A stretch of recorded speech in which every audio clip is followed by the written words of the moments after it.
And we are off. We're ready to rock. Betting you, Odd Shopper. Time to break down Conference Championship Week. We have seen all sorts of games, all sorts of drama, all sorts of storylines. And now tickets will be officially punched to the college football playoff. We are going to break down each game. We'll talk about the scenarios as well.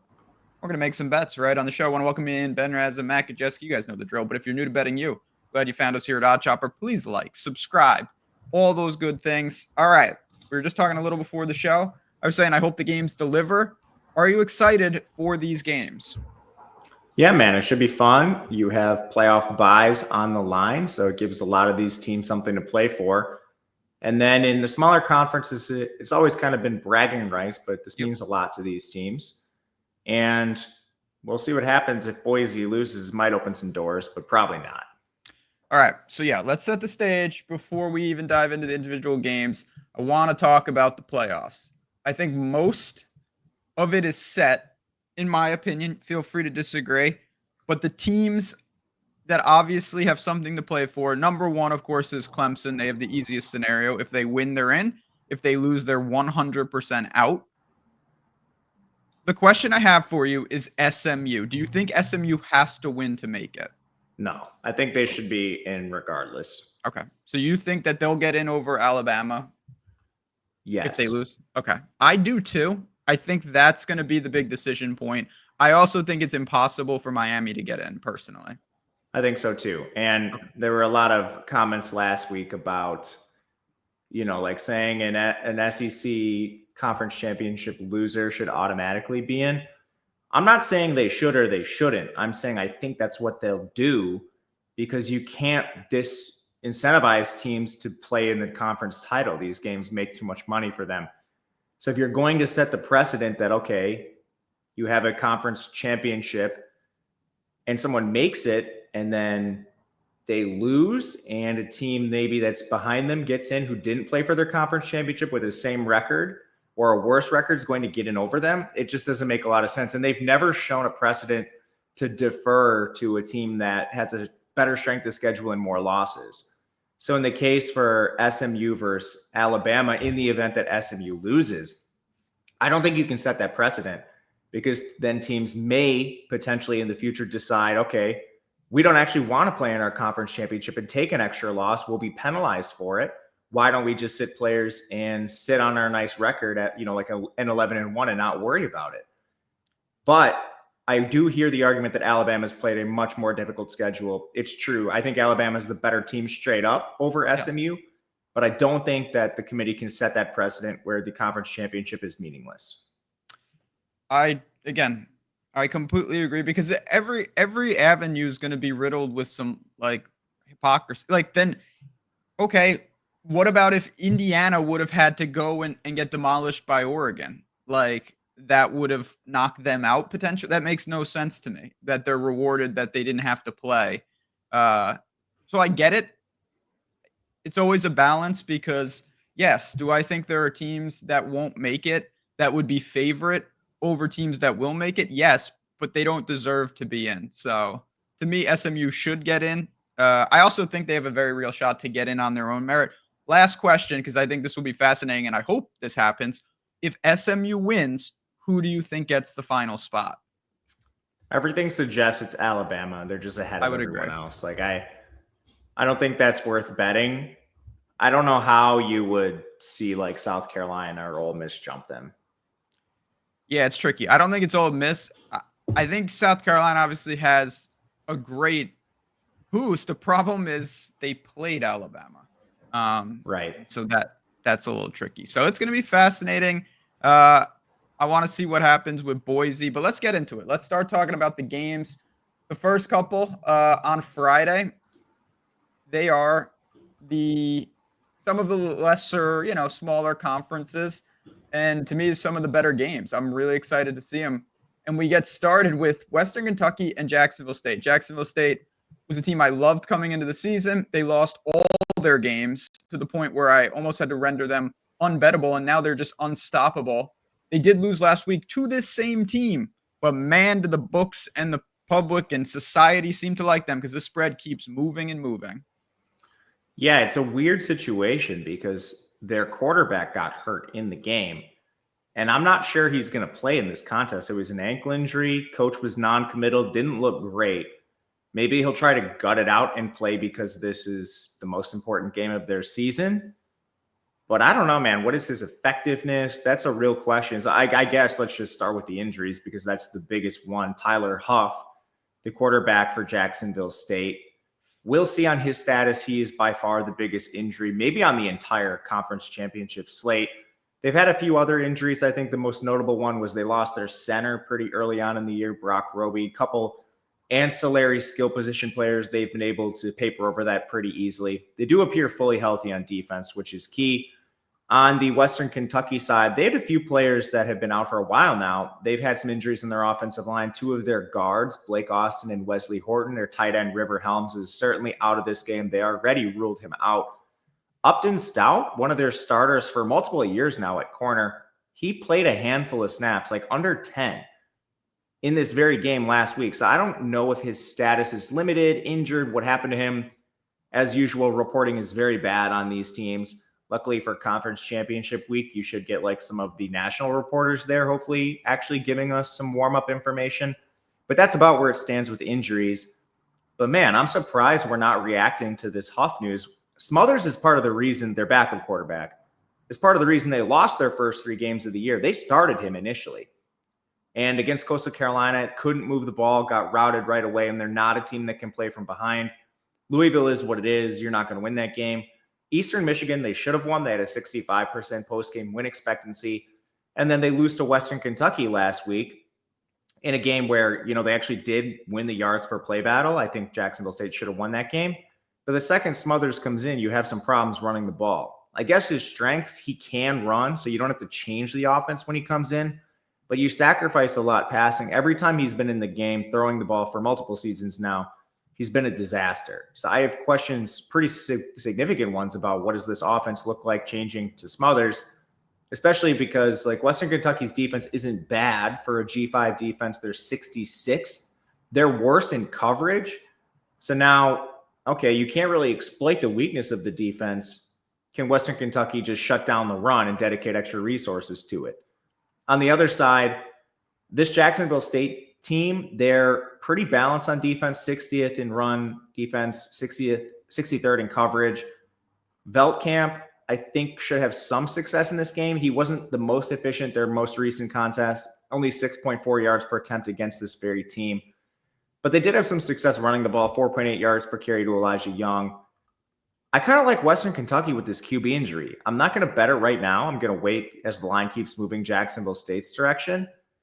But man, like even if Huff plays, I don't know what his effectiveness is going to be. And in my opinion, this game should be a little closer to a pick 'em. But we'll wait on this injury news. You never know with these conferences, so kind of waiting on that. Yeah, interesting game. I'm definitely leaning the other way, but I'm actually really surprised that the line is going my direction. I thought this would test maybe the other way. Maybe without the injury news, I actually thought this would go this direction, but it is surprising. My thing is I just think Jacksonville State is going to be able to run it down their throat. They did last week, and it was not enough, but we'll see. They get them at home this time. It's in some of the smaller schools. It's worth noting. We'll try to note that some of these games are at actual home venues, and this is one of them. Yeah, that matters. And I mean, part of the reason they ran it down their throat is Huff was at 7.5 yards per carry. Like their lead back was only at 4.3. Yeah, that's true. Very fair point. I'm just still I think Western Kentucky is the better O-line, but I will say Jacksonville State's one of these weird O-lines where they're 102nd in pass blocking, 26th in run blocking. They're like very good at what their specialty is, kind of like Army or Navy. But that just leads me also to the point of like this team can't play from behind. No, they can't. If Western Kentucky scores on the opening kickoff, you just might end the game. Like I would bet it live immediately if that happened. Yeah, this is the type of team I don't bet these a lot, but they have these, and you can look for them like a halftime, full time, because it does feel like if Jacksonville State's going to win, they're going to play from ahead throughout the game, and they'll be leading at halftime most likely. What do you think on the total? It played severely under it last week. Yeah, some inefficiency stuff. Yeah, a couple turnover on downs, a lot of field goals. Yeah, I'll be interested to see if Jacksonville State, say they are, limited at quarterback, maybe they slow a little pace-wise. Yeah, that would be very interesting to see. I don't know. I think they're okay with Smothers. I mean, they started him to begin the year. That guy's been around forever. He has. Former Nebraska, great. I guess the real question is, what do you think the drop-off points-wise is from Huff to Smothers? I don't think it's that big, personally. I don't think they think it's that big either. Yeah. I don't know. Smothers, I think you just have like a little more volatility with him. I don't know. Yeah, you definitely do. I don't know if I'll back this. It's going to have to continue moving, but I'm very interested in Western Kentucky. A couple things have to go right. The Tyler Huff injury and the line keeps moving. If this approaches a touchdown, it's going to be an auto bet. Oh, yeah. I mean, I'll be boxed out if it gets that direction. All right. This game, I'd say a low chance, but there's a non-zero chance I might be in attendance in this game, and that is Army under the lights taking on Tulane. I might just have to make the trip and go, because how often does Army get to host? 6.5. I'm a big Army fan, but I think it's pretty clear that they're not that good. I wish they were that good. Tulane absolutely smoked Navy. Do you think they just simply outclassed Army here? One of the, I don't know, narratives you'll hear about this game is Sumrall is awesome against the triple option. He's, I think, played one in each of the last 3 years. He was previously with Troy, and he's only allowed 9 points. Am I right on that? He was at Troy, right? Yeah. Yeah, okay. Yeah, he's only allowed 9 points. The context I would add to that is 2024 Navy was on a backup quarterback. 2023 Army was on a backup quarterback. And 2022 Army had a complete disaster season at quarterback. That was the year they were rotating Tyler, and they played 6 different guys at quarterback throughout the season. So I don't think they faced the best version of these triple option offenses. This is the best one they will have seen in all 4 contests with Daly under center.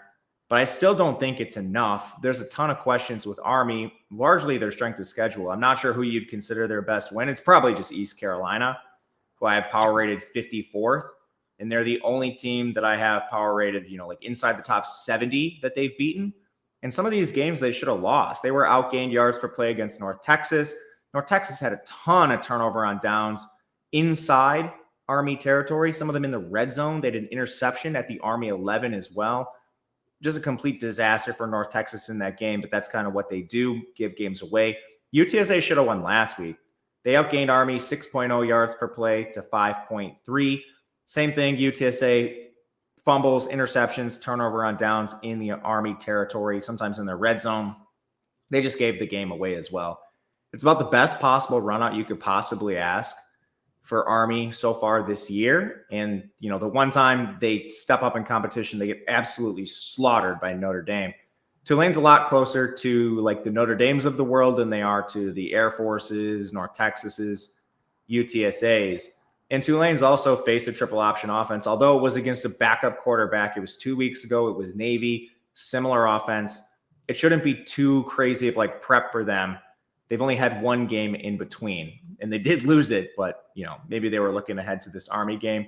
They already knew they were going to be in this game. Last week, they played for nothing.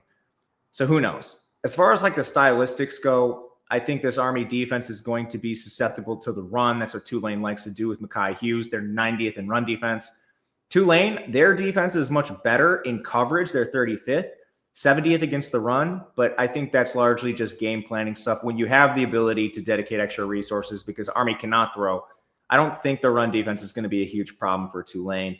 And then on the other side, just offensively, Tulane's so much better than Army really every step of the way.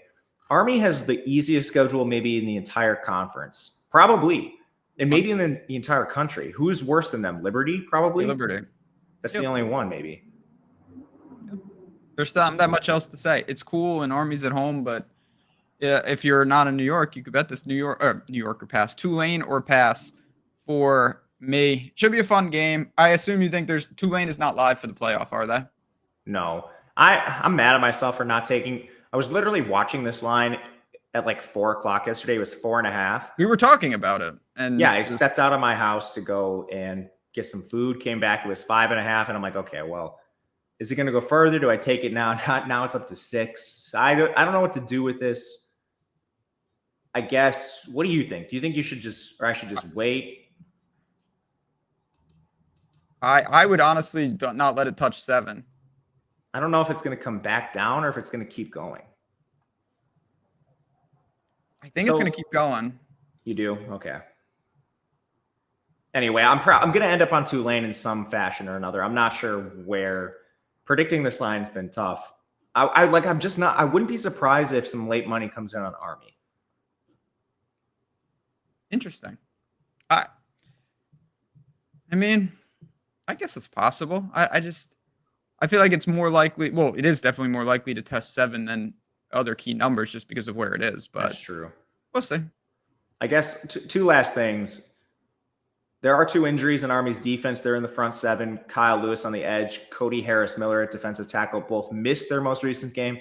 No one flagged on Tulane for injuries, so they're kind of winning that battle. And then these teams are both extremely slow. Tulane 131st in pace, Army 134th. I was also semi-interested in an under. I kind of am surprised it came in at 46. That I could say, just because of, the nature of the type of game, the pace. And I don't think Tulane is necessarily going to just – I do think they're going to have some success, but I don't think they're just going to march through them. I'm going to keep my eye on that one too. Yeah. Third game on Friday, and then we'll talk about – we got some really sick deals still running here at Odd Shopper to get involved, get in Discord, things like that. I'll tell you how to do it for free. UNLV and Boise on the blue turf, 4.5. Another matchup where these teams have played. Boise was able to handle them. I believe, I'm almost certain that first game was in, Vegas. They held Genty in check, and they still lost. What do you make of this game? Yeah, really fun one. Probably the best conference championship. Yeah. But I think UNLV should have won that game. Yards per play, UNLV 6.3, Boise 5.4. Yards per attempt through the air, 8.1 for UNLV, 6.3 for Boise. On the ground, 5.2 for UNLV, 4.6 for Boise. UNLV missed a 52-yard field goal, and UNLV had an interception at their own 7-yard line, which just handed Boise a touchdown. And they did do a good job stopping Genty. A lot of teams tried to copy this blueprint after UNLV played them. Like early in the year, a lot of teams tried to play normal defense against Boise, like Oregon included. One of the main reasons why they allowed Boise to score 34 points. I still think that margin of victory should have been wider in favor of Oregon, and a lot of people are going to use this as a feather in the cap for Boise throughout the year. But this team still has concerns, and people will look at their record and their close margin of defeat to Oregon and anoint them, like just the G5 team that should make the playoff. I'm not so sure, and I think this might be a little closer than people think. Maddox Madsen at QB is limited. And we've barely seen Boise have to play with a deficit all season long. If that happens at any point in this game, I have a lot of questions on Maddox Madsen playing them back into a game. He has a wild TD to INT ratio, 21-3. But when you dig into this a little bit deeper, 12 turnover-worthy plays. This is one of the luckiest quarterbacks in the entire country so far this season. I will say this is about as healthy as Boise's been in a while. They had 2 very key injuries on their offensive line, and they returned in their most recent game. One of them to, like a limited performance. So we'll see if he can get more snaps. But I do think this Boise offense has limitations. The entire offense is basically let Genty cook. And he struggled a little more of that recently. I think it just might be handling like 30 carries a game repeatedly. And I think UNLV is kind of uniquely built to slow Boise. I don't know if it'll be enough. But this team plays excellent coverage, and they have the ability to dedicate extra resources in their front 7 to stopping Genty because you can lean on some of the strong players in your secondary. And the pass game for Boise is so limited anyway. You do have 2 injuries in the front 7 for UNLV, Jalen Dixon on the edge, Cooper Webb at defensive tackle. That's not fantastic. But anyway, I think this defense can hold their own. And then on the other side, Boise has the weaker defense facing UNLV, and they're pretty weak against the run, 76th. So much is made of Boise State's rushing attack. I actually think UNLV's is more dynamic with Haj Malik Williams giving you something at the quarterback position. They go forward deep at running back, so it's not the same name value you see every single week when like Genty's rushing for 200 yards, but you're getting a ton of production out of this run game. And in the first matchup, they had plenty of success on the ground as well. So I'm not super worried about Haj. He had 8.5 yards per attempt in that first game, 5.5 yards per carry. All the running backs were over 4.5 yards per carry. I think UNLV can move the ball. I guess my biggest hesitation here is traveling to Boise. You have a lot more tape on Haj. This was very early in his starting career. Boise, I think, was his third start. So maybe they're a little more prepared to stop him. But I don't know, man. The offensive line for Boise is a bit of concern. The defense is a bit of a concern. And with that to throw, I'm just a little worried about that. I will say I think Boise takes money, so not worth playing right now. And probably needs to be like +5 or +6. Yeah, it's starting to get there, maybe little by little, but right now it's holding pretty steady at 4, to be honest, across the board.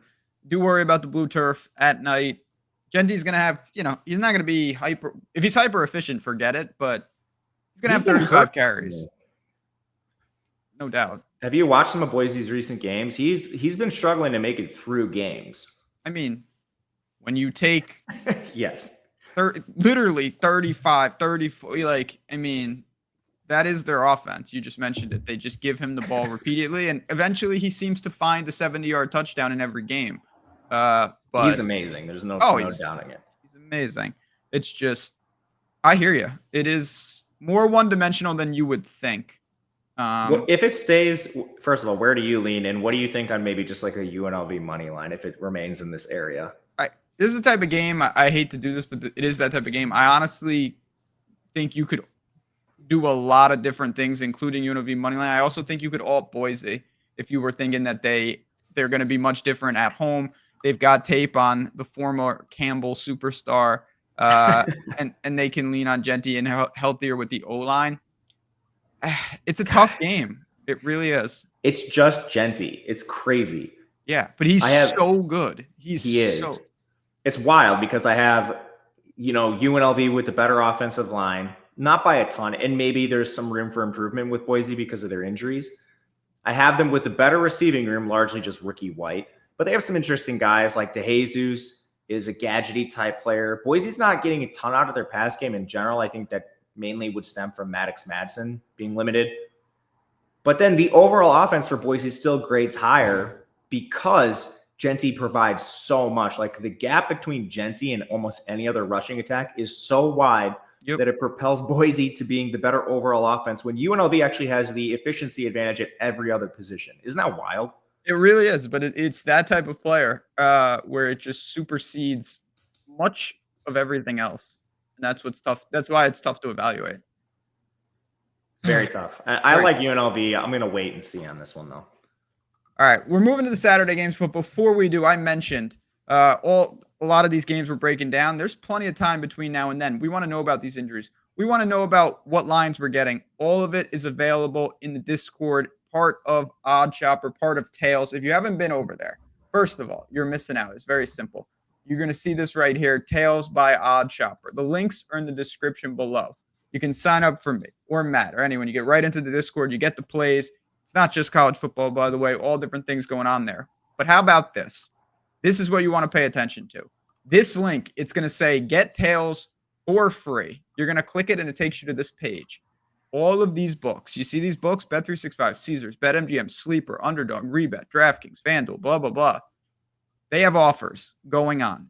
Not only are you going to get the bonus bets, bet whatever it is, paid back, deposit match, bonus cash.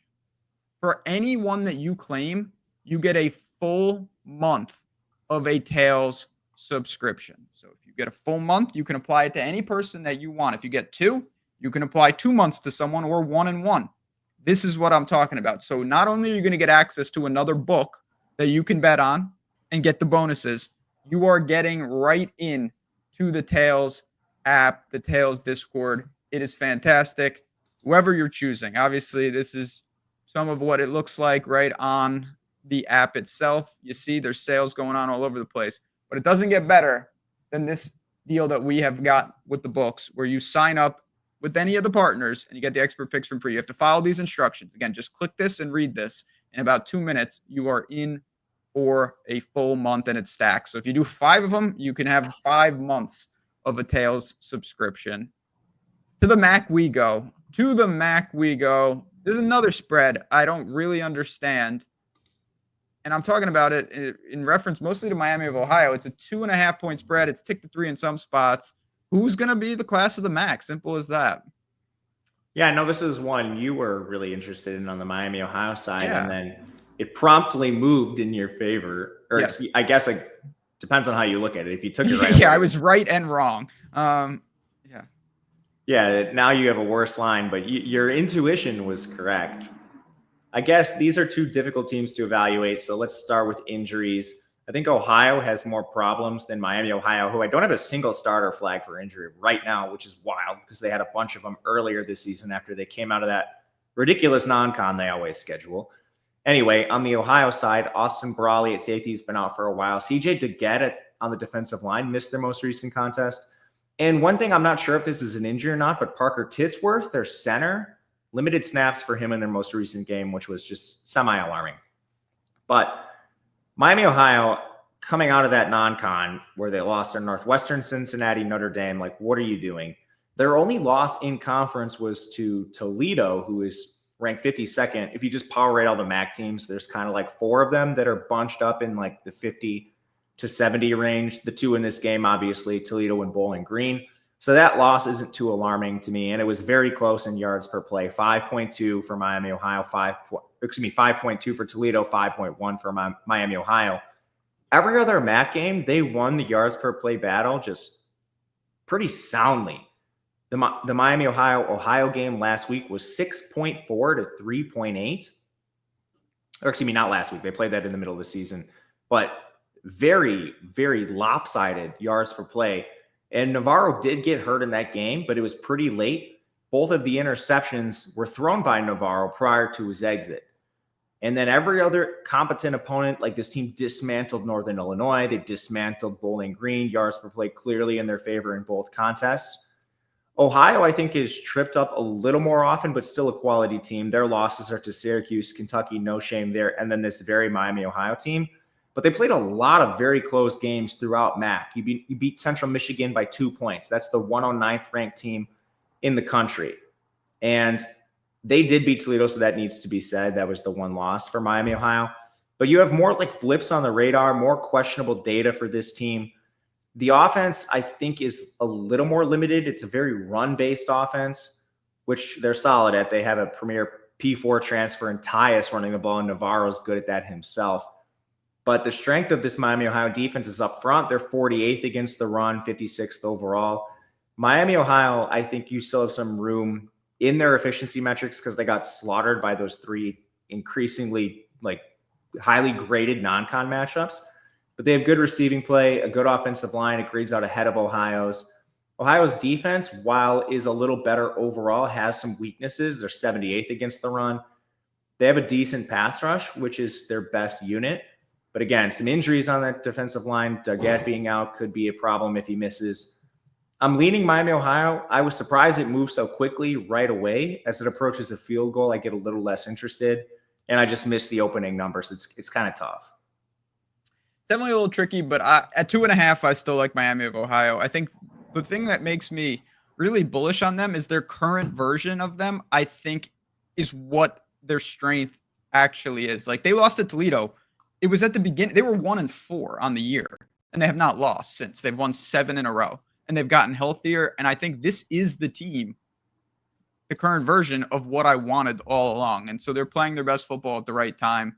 I just simply think they're better than Ohio, and their ability to mitigate what Ohio does best will show in this game. If you can find 2.5, and you can, got it on the screen right here, I'm still going to bet Miami of Ohio at that number. I'm going to do it right now, actually. Live on the show. Live on the show. I'm putting this one in because I don't want to mess around here and get caught. Yeah, I mean, they had some injuries in that game as well. Their starting middle linebacker only played 8 snaps. I mean, that the Toledo game was a little bit – you're right about it being early in the season. That was when they were kind of most hurt. Yeah, it was right after non-con. That's what I'm saying. And 2 years ago, They lost Gabbert because they scheduled this ridiculous non-con. Like, they're lucky that something devastating didn't happen against Cincinnati or Notre Dame that would have ruined their chances to win this. I'm pretty sure they were the favorite coming into the season, and then, you go 1-4 to start the year. Maybe that probably was a great time to buy them. Yeah, I wish I had that back, because the MAC is always like that. You've seen that time and time again. All right, now we get to playoff implication games. This is obviously pretty simple. The winner is in, the loser is out. Arizona State and Iowa State. I'm not shocked that Iowa State is in this game. I am absolutely stunned that Arizona State is in this game, but they're playing really good football. I shouldn't say stunned that they're favorite, but I am a little surprised. Are you surprised that they're favorite? Not really with the current state of Iowa State, but I do think some of this is just outcome driven. Arizona State has been incredibly lucky in some of their most recent games. If you just look at, I don't know what, their last 4 contests, they beat UCF by 4, Kansas State by 10, BYU by 5, and then they blew out Arizona. Only one of those games they actually should have won based on yards per play. Outgained yards per play by BYU, 6.4 to 5.8. Outgained by Kansas State, 6.3 to 5.5. Outgained by UCF, 5.7 to 4.6. These teams had a lot of turnovers. Like, UCF had a punt block for a touchdown. They threw a pick 6. They missed 2 field goals. Kansas State had a turnover on down in, like, basically at midfield. Another one at the Arizona 6. They fumbled going into the end zone. They missed a field goal. And then BYU, they had a turnover on down inside Arizona State territory, an interception at the 38. Arizona State recovered an onside kick in that game. I mean, they've run so damn hot in their last 3 games that I don't really know what to make of this. But the other thing is, like, Iowa State's run plenty hot in plenty of games this year. They were outgained by UCF 7.1 to 5.5. I mean, they lost a Texas Tech game they should have won. There's just a super volatile conference, and you have a lot of these weird games this year. Like, Kansas actually, like, grades out as the 33rd best team in the country according to power rankings. They didn't even make a bowl because of some of this stuff. I mean, to break down the stylistics in this game, Iowa State has a very questionable offensive line that has sort of tanked them in recent games against some of the better teams in this conference, and they have some injuries. We didn't see Dylan Barnett play in their last game, one of their starting guards. He's in a boot. I don't know if he's going to play in this game, but that's not a good sign. 2 of their top tight ends, Ben Brahmer and Tyler Moore, have been out. That doesn't help a team that can't really block to begin with. They still have injuries on defense. Caleb Bacon doesn't look like he's coming back. Malik Verdon at safety was a new departure. And then they had limited snaps from J.R. Singleton at defensive tackle, Will McLaughlin, who's been injured all year at linebacker, Darian Porter at corner, and Jamison Patton at safety. This team is just way, way more injured than Arizona State, who comes into this game fully healthy outside of losing Jordan Tyson, who looks like he's going to be done for the year, which is really sad. If they win this game, would have been awesome to have him in the playoff, but he's their best player on offense outside of Scatabo.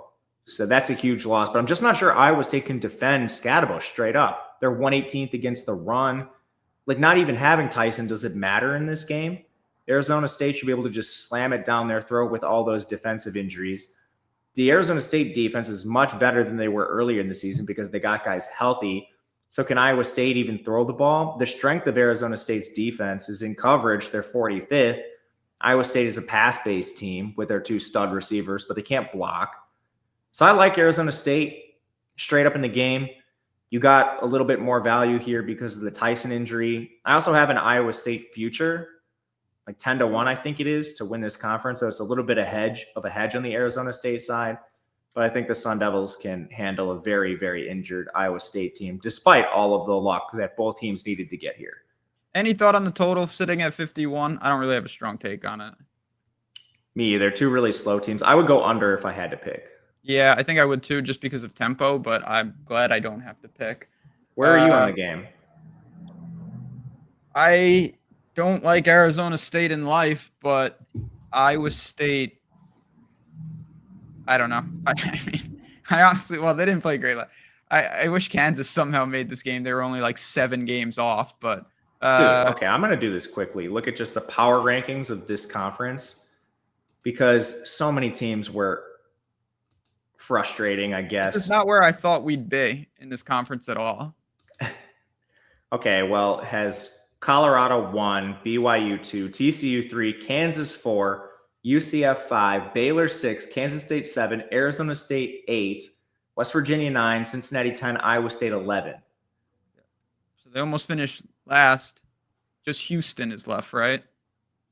After Iowa State, it's Utah 12, Texas Tech 13, Arizona 14, Oklahoma State 15, Houston 16. I missed like 5 extra teams in this giant conference. Well, they added teams every year. Oklahoma State shouldn't even be ranked in the conference. They don't even deserve to be in the associated with the rest of the teams. They should be relegated. But you know what else is funny? If Baylor didn't give up a Hail Mary to Colorado, they would be in the game right now.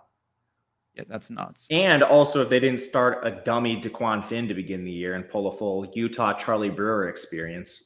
It's always related to Baylor quarterbacks. Charlie Brewer, former Baylor great.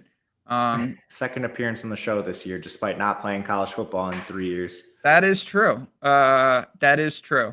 All right, we're getting to – this is a sick game. I'll be completely honest. I don't think it matters that much. It matters for the bye. But these teams are in. I know I've seen a little chatter on this. I'm telling you right now, these teams are both in. Georgia and Texas, 2.5, 3-point spread. It's a great test, a great battle. The last time we saw this was in Austin. It was a disgrace because the refs got influenced by people throwing shit on the field. But other than that, it was a good game. What do you make of the rematch here? Georgia's not getting left out. I'm sorry. They're not getting left out.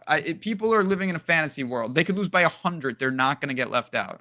You could make arguments they're not the second best team in the SEC. I would hear that. But wins and losses matter. We have to play the actual games. And Alabama can't have 3 L's and get in over Georgia, even though they have a head-to-head because Georgia made their conference title. And this goes back to the beginning of the show. Once you start incentivizing teams to sit out the conference title game, you have a complete disaster on your hands. It's not going to happen. This is the second best team in the SEC. They're a stone lock to get in. You might as well just pencil in, like, I don't know, the 10th seed for the SEC runner-up every single year because it's not going to change. In this game, I'm very interested in Texas. This was maybe the greasiest SEC game we've seen all year between awesome teams. I don't know if it was defensive prowess or quarterback ineptitude, but Georgia with 3 turnovers, Texas with 4 turnovers in their previous matchup. 4 yards per play for Georgia, 3.4 for Texas. What a complete inept showing by both offenses. And I think Quinn Ewers just made like the more costly mistakes. But that's the thing with both these QBs. They're extremely turnover-worthy prone. Carson Beck is 18 turnover-worthy plays. Quinn Ewers is 14. And I think the biggest difference is Carson Beck has to do a lot more of it on his own, whereas Ewers actually has stuff to fall back on. Ewers has the potential NFL receivers in Isaiah Bond and strong players that are going to contribute like Matthew Golden and the freshman. Georgia just doesn't really have that. I think their best receiver is probably Dominic Lovett, which isn't saying much. The run game, I still think favors Texas. I don't know if ETN's going to play in this game. He missed their most recent contest. Texas, like Frazier. I like that guy for what it's worth. I like him too. He's a huge recruit, and they have like a bunch of them. One of the Robinsons came back in the last game too. And you could argue that maybe those guys are better than ETN because he's been playing through injury. I'm not sure. But Texas, Wisner and Jaden Blue, I think they're a little deeper there. I think the injuries favor the Texas side right now. The only guy that's flagged is Kelvin Banks, 7 snaps in their most recent game. He got hurt like immediately. There's early optimism he plays, but there's still a lot of injuries on Georgia too. Ernest Green, their left tackle, didn't play in their most recent game. He did a little bit during warm-up, so maybe he goes out there. But Jordan Hall still can't get back to his normal role. Christian Miller, he missed their last game at defensive tackle. Aguero at corner missed. Julian Humphrey decided to hit the transfer portal after he barely played most recently. So I think Texas is healthier. I think Texas is the better offensive line straight up. I think Texas is the better skill position players as a whole. Texas's defense isn't quite as tested as Georgia's, but they're currently number 1 in efficiency. Georgia's 24th. Georgia's been beat up too on defense, man. Like a couple of these opponents have really gotten Georgia recently. Jackson Dart was at 9 yards per attempt. Like even UMass moved the ball a little bit on this team. Haynes King, 8.4 yards per attempt. this just isn't the impenetrable defense we've seen from Georgia recently. But then you pair that with Texas, who hasn't played anyone all season long. Like, they keep running into third string quarterbacks. It's hard to evaluate how good they actually are. But I think Texas is at least a field goal better than Georgia. So it's kind of like right on that number for me. Yeah, I'm interested. I tell you, they should just move to. You were the one. Arch came into the A&M game for about one play, and he was just the dynamic nature of him is really unbelievable. He's better than yours. He really is. I was not on that page, but now I am. Okay, what do you think the chances, not just in this game, at any point during the playoff, we see Jalen Hurts to a Tagovailoa situation? I don't think it's impossible. Just because of the nature of the way Ewers plays. If he was just playing like, and this is just, I'm going full off the reservation here. If he was just like playing standard ineffective, I'd say it's really doubtful. But there's equity where he just throws like 2 or 3 picks in the first half of a game. And it happened in the last matchup, and he got benched for Arch, and then he came back in at halftime. Yeah, weird. I don't know. Yeah, Georgia's a weird team. I don't know if I'm just scarred from watching the Georgia Tech game, which was one of the weirder games I've ever seen. And Georgia took a lot of haymakers in that game and screwed up a lot of things and then managed to miraculously win. But they've allowed serious defensive production in every game since Texas. They've got problems. There's no doubt about it. And offensively, they've got some weapons, but it's not, Ladd and co. It's, you mentioned Lovett and like Delp is fine. And he's not even playing a lot. And other guy. They're using 3 tight ends, Lawson, Lucky, and who's the other one? Smith? Who's the guy who keeps dropping the ball? I think it's Smith. I think it's what's his Arian name? Smith. Arian Smith. Good player, but not great. Like I said, I don't have a strong take. Circle back with me again. If you're in our Discord, I'll be talking about that game. I don't have something here. It would be Texas or pass, I guess. Marshall and Louisiana. I do like this game though. 5.5, 6-point spread. Thundering Herd, Raging Cajuns, great nicknames. Louisiana's a damn good team. I don't know as much about Marshall. I saw them play Virginia Tech, I want to say, early in the year. What do you make of this matchup? I love Louisiana. It's one of my favorite bets. The 2 I already have locked in are Arizona State and Louisiana. Just like missed a couple numbers after I hesitated on some of these other games that I likely will still bet. But you're right. Discord will be the place to find them. On this contest, Marshall had a really rough start to the year. Lost 3 of their first 6 games. 2 of them were P4 contests, Virginia Tech and Ohio State. You just have no hope there. But they also lost to the 91st ranked Georgia Southern. They made a QB change after that game, and they rattled off 6 straight wins to get to this conference title. But I do not think this team is deserving of being here. They are another team that got extremely lucky along the way. And some of their margin of victory is just absolutely wild. Like, here's the 6 games since they went to Braylon-Braxton. They played Georgia State. They ranked 121. They beat UL Monroe, who ranks 115, and UL Monroe outgained them 6.7 yards per play to 5.9.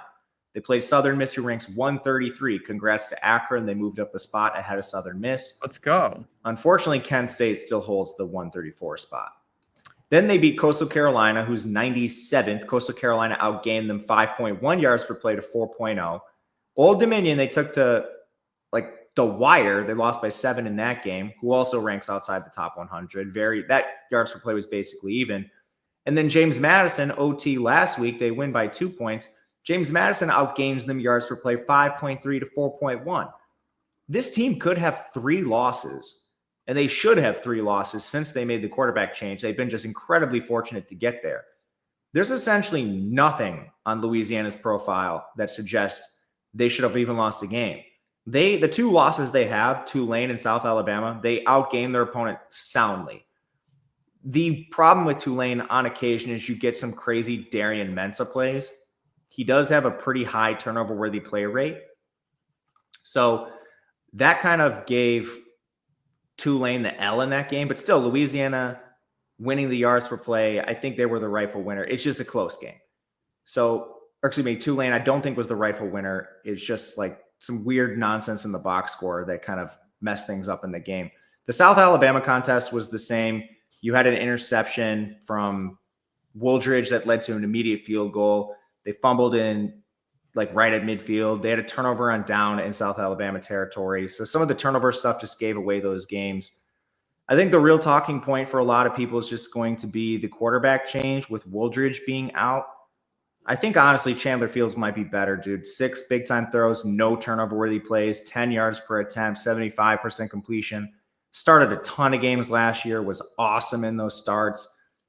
The skill position guys are good. The offensive line is solid. This is like a top 30 unit in the entire country.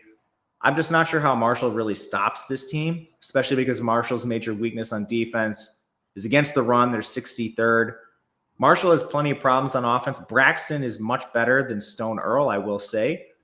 But this team still can't really throw the ball. They're a little reliant on the run. A lot of that coming via Braxton with his nearly 5 yards per carry.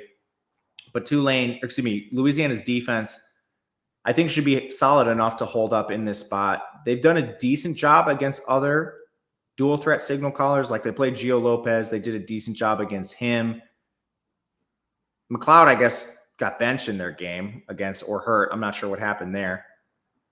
But yeah, this is a pretty strong defense for Louisiana. I think this team should run away with this game. I don't think Marshall belongs here, to be honest with you. I think it should be Texas State, but unfortunately they keep fumbling. Yep, correct. Couldn't agree more. I have nothing to add. Louisiana, man, good number inside a touchdown.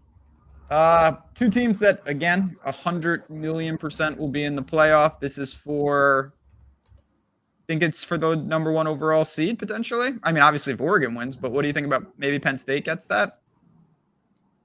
They could get that. I also realize now that Texas State and Louisiana are on the same side. They both can't be in. Oh, I didn't even know that's how that conference worked. It's the only one that still does. Anyway, yeah, there's odds out for the number 1 seed, and Penn State, I think, is in the top 3, at least last I saw. Yeah, I mean, it seems like it's that, or obviously Texas could, but I think if Penn State wins and Georgia wins, then correct me if I'm wrong, the only teams with 1 loss out there are Penn State, Oregon, and Indiana, right? Yeah, right now 1 seed, Oregon minus 190, Texas plus 300, Penn State plus 300. Obviously shop that if you want to bet it, but yeah. Penn State's the top 3 seed, it looks like, assuming they win. Obviously you can't be if you lose. But yeah, I mean, that's wild. Anyway. 3.5 point spread. Penn State has, won every game that they probably should, and then they lose the important games, and Oregon's dusted pretty much everybody. What do you make of it here?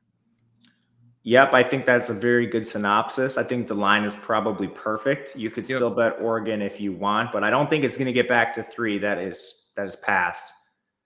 But Penn State has played just a ridiculously easy schedule. Their best wins are against USC, who they should have lost to. USC outgained them yards per play. Very weird game. I will say USC scored on a bunch of like weird broken plays, reverses.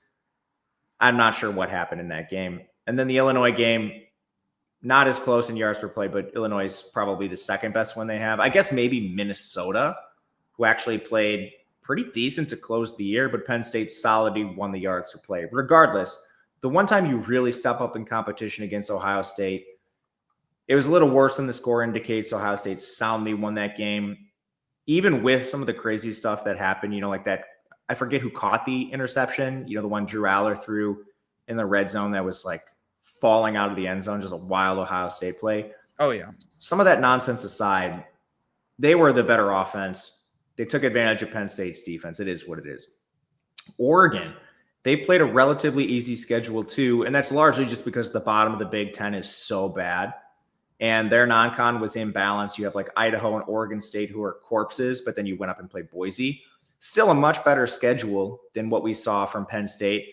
The Boise game should have been a wider margin of victory. This team beat Ohio State. They were the rightful winner, outgained them pretty solidly in yards per play, 7.6 to 6.9, even with some of the nonsense in that game. This team routed Michigan. This team should have demolished Wisconsin if it weren't for like a pick in the red zone. Demolished Washington. So those are some of the better teams. Demolished Illinois too, who is a common opponent between these two teams. I'm just not sure that Penn State has a roster that's on Oregon's level right now. I think the only team that is Ohio State in this conference, and they just can't seem to get their coaching together. As far as injuries go, Marcus Harper at guard for Oregon's really the only one. They just got back Tez Johnson.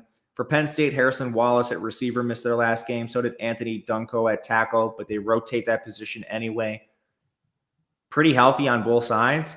But man, Dylan Gabriel with a full, healthy cast of receivers should move the ball with ease against Penn State. You have Jordan James in the run game. A solid offensive line that's played better than I thought, considering they haven't even seen Bedford take a snap. Then on the other side, you're facing an elite Oregon defense. Birch is back from injury, playing almost his full allotment of snaps. The biggest mismatch in the entire game is probably Penn State's pass blocking against Oregon's pass rush. Oregon is 6th in pass rush.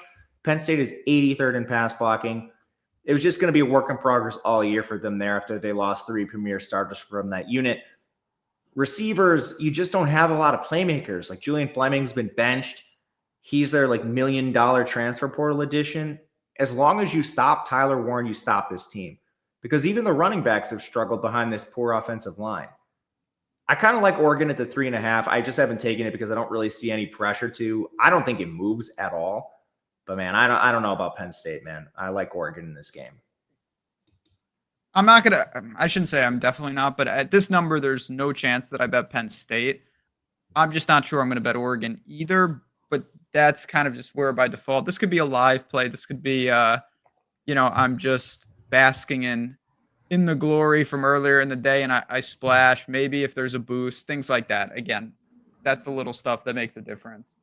One final game, and again, I just want to recap for everybody. If you are looking for more, we have got you covered here at OddsShopper. From the tools to the marketplace, it all starts right here. We're still running CYBERWEEK deals, both on the tools for Portfolio EV, and I already talked about with Tails, how to get involved. Just get to this page. The link is below, and you're in. You claim an offer if it appeals to you, and you get a month attached to it. So if you're looking for a home for Conference Championship Week, for future picks, for questions, all that stuff, find it on Tails. We'll see it in there. Make sure you say what up if you sign up, particularly, of course, to one of ours, because we'll be in there. Now, last game. It's the game. Obviously, the game that means the most to me, SMU and Clemson. I hope they can do it. It's my favorite team in the country, and they are favorite. And I think I'm a little worried they need the game, but they're 2.5 point favorite. The positive sign is I don't think Clemson's that good. And I think SMU is dealing right now. They found a lot, obviously, with Jennings. I think we know the story. What do you make of the game? I love this game. What are you holding, like a 20-1 on SMU? I have them to make the playoff. Not quite that good, but I have them to make the playoff at it's either 12 or 13. And then I have a small sprinkle. Somehow I thought I had this, by the way, because I had them to win the ACC and Miami to win the ACC. And I'm like, okay, I've got this covered. And somehow Clemson's going to end up winning the ACC. And I'm going to be in the subway singing for. Are you going to hedge because of that? So I was hoping that this would get to 3.5, and then I would just bet Clemson and try to middle it. Sure. So probably we're going to see. But yeah, I don't know what's up with Clemson. I don't really understand them all year. They have no quality wins. I'm not impressed with the team. I'm not saying SMU is a world beater and they've just mowed down elite competition, but honestly, they've got a lot going on and their weapons are explosive and their defense is underrated. They're not overmatched here. Clearly, they're the favorite and they should be. I'm betting SMU. It's just Clemson. Clemson's taken some money and all it's changed so far is the juice. But I think this might get down to 2 or something, and every point matters, especially because SMU's had some special teams problems, mainly snapping, not so much kicking. They've had some weird snaps go over their punter and kickers' heads and stuff. But I think this is the better team. I'm with you. I do not think Clemson is even near the top of this conference. Maybe not. That's probably a little drastic, but this team lost. They are, but yeah, I know what you're saying. This team lost to Louisville. They should have lost to Pitt. They were outgained yards per play. I think I think Clemson is closer to the middle of this conference than the top at this point.